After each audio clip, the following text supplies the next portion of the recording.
उत्तराखंड कांग्रेस एक महीने से नेतृत्व विहीन है, नेता प्रतिपक्ष विहीन है।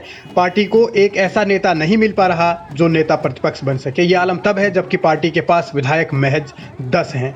13 जून को नेता प्रतिपक्ष इंदिरा हृदयेश का दिल्ली में निधन हुआ था। उसके बाद पार्टी नेताओं ने राजनीतिक कार्यक्रम छोड़ दिए थे और ये एक अच्छी परंपरा भी थी, क्योंकि जो तमाम धार्मिक परंपराएं हैं, जो मान्यताएं हैं, जो 13वीं तक कोई कार्यक्रम नहीं होते, उस हिसाब से कांग्रेस ने उन परंपराओं को पूरी तरीके से उनका पालन किया। पार्टी के नेताओं ने श्रद्धांजलि नेता प्रतिपक्ष को दी, लेकिन उनकी 13वीं के बाद जो भी पार्टी के कार्यक्रम थे या जो आगे की रणनीति थी वो बैठकों के जरिए बनाई जानी थी। दिल्ली में नेताओं का मेला भी लगा, लेकिन हल कुछ नहीं निकला। अब पार्टी के एक गुट के नेता समीकरण समझा रहे हैं।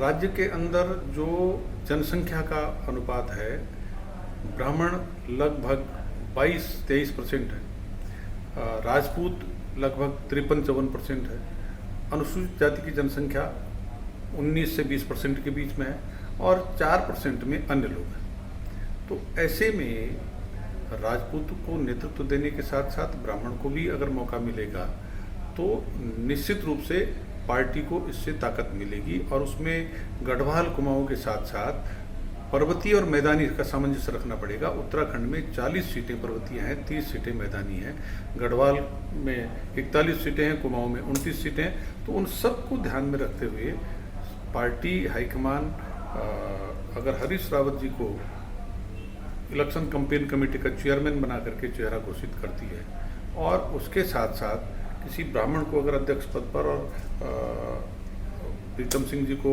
नेता प्रतिपक्ष के पद पर मौका देती है, तो आप देखिएगा कि इससे पार्टी में एक बेहतर तालमेल की स्थिति बनेगी। गढ़वाल कुमाऊं को होगा, मैदानी और पर्वतीय भी होगा और जातिगत समीकरण भी बैठेगा। और सियासत समीकरणों में नहीं बल्कि गुटबाजी में उलझी है। एक धड़ा चाहता है कि प्रीतम सिंह से प्रदेश अध्यक्ष की कमान लेकर उन्हें नेता प्रतिपक्ष बना दिया जाए, जबकि प्रीतम सिंह कुर्सी छोड़ने को तैयार नहीं है प्रदेश अध्यक्ष पद की, और वो अलग अलग तर्क दे रहे हैं। राष्ट्रीय नेतृत्व के प्रतिनिधि के रूप में देवेंद्र यादव जी प्रभारी हैं।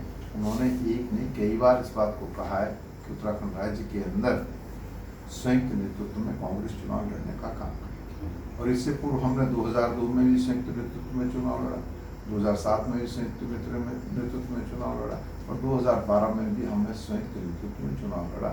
हमने 2 सरकारें बनाई हैं और हम 2022 का चुनाव भी संयुक्त नेतृत्व में लड़ेंगे।